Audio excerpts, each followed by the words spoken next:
Good evening, America. This is 6 Minutes, and I'm Hugh Clover.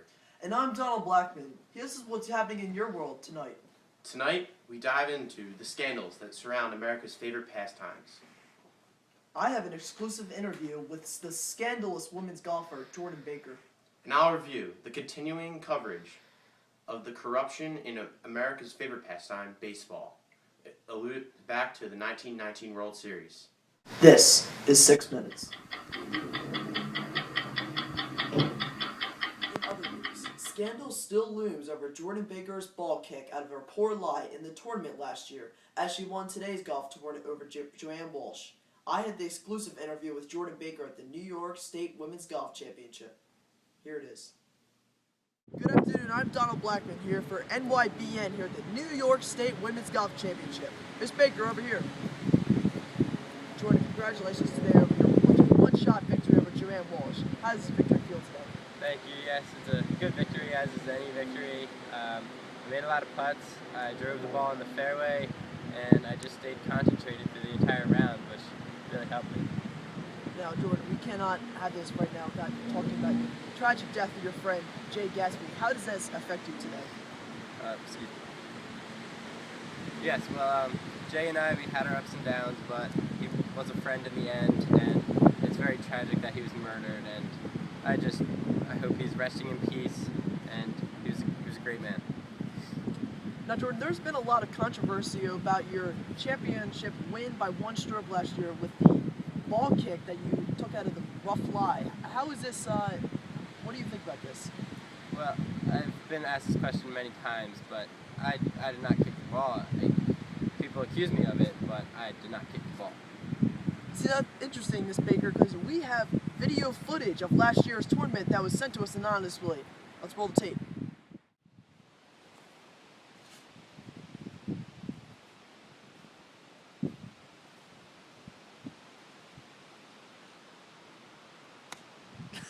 Miss Baker, how do you feel about that controversial video? Well, I mean, I might have kicked it, but I did not kick it on purpose. I'll tell you that.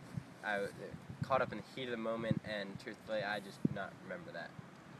That video looked very convincing. Are you sure about this? Well, yes, I'm sure. I might have kicked it, but I did not kick it on purpose. That's not what many people Hey, are thinking. you know what? No, I've had it with it. Nope.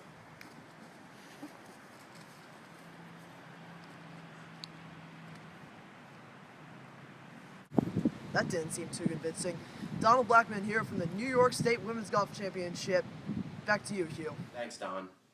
As baseball season comes to a close, America's favorite teams, the New York Giants and the New York Yankees, are making a climb to the World Series. The Yanks are neck and neck with St. Louis for the best AL record, while the Giants have a nice cushion above Cincinnati in the National League. With the possibility of a Subway Series in New York this year, the question of scandal still looms 3 years after the 1919 World Series scandal. With the expected criminals who fixed the 1919 series being residents of New York, could there possibly be another scandal like the Black Sox of 1919? Here's a full recap on the Black Sox scandal of 1919. Tired after a long day of work? Do you want to relax with a few friends? Why don't you unwind with a cool Camel cigarette? I don't always smoke cigarettes, but when I do, it's Camel. Smoke Camel cigarettes. It's good for you. Thanks, Don. As you know, the 1919 World Series was marked with scandal, as 8 players were accused of throwing the series. The aftermath resulted in the suspension of 8 Chicago White Sox players. Last March, Joe Jackson, Buck Weaver, and Chick Gandil were among those accused. These players were once American heroes, and now their legacies are tainted forever by scandal and betrayal. Even after a lifetime ban by the Commissioner of Baseball and acquittal by the Cook County Grand Jury, the question of guilt still remains. Baseball may never know the truth about this, but one thing is for sure, 1919 will never be forgotten. This has been 6 Minutes. I'm Hugh Clover, and this is Donald Blackman. Here's your local news.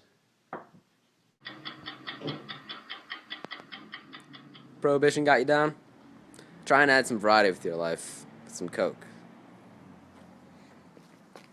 Coca-Cola. Open happiness. Welcome to the 11 o'clock local news. I'm Michael Wheaton. Our breaking news story tonight. Local socialite Jay Gatsby murdered by George Wilson, a mechanic from the Valley of the Ashes, right outside New York City. The no-name Wilson committed suicide after the vicious murder, while Gatsby was a well-known socialite, and he's known for his parties, and also for suspicion that his lavish parties broke prohibition laws. Nonetheless, it is still a huge loss to our community and a tragic event in West Egg. Our field reporter, Charles Flenderson, has an exclusive interview with Nick Carraway, neighbor and close friend. Good evening, ladies and gentlemen. I'm here tonight with Nick Carraway, a next-door neighbor of Jay Gatsby. Good evening, Nick. Good evening. Nick, what can you tell us about Gatsby? What was he like? I was very close with Gatsby. I was his neighbor, and he threw a lot of parties, which I got to get to know him better. And we grew over the time that I was living next door, and through personal experiences and through his parties. I'm sure his death was a tragic loss to you. Now, Nick, what would you say to those who believe he performed some illicit activities, such as breaking the prohibition laws? Well, I was a very close friend of his and got to know him pretty well. And as far as I know, he was not involved with any of that. He was a respectful man, yet although he did have some mysterious qualities about him. Nick, I thank you for your time tonight. It's been nice to get a little more information on the tragic murder of Jay Gatsby. It's so sad to see a man like Nick, who was such a close friend. This has been your 11 o'clock news. I am Michael Wheaton. Thank you.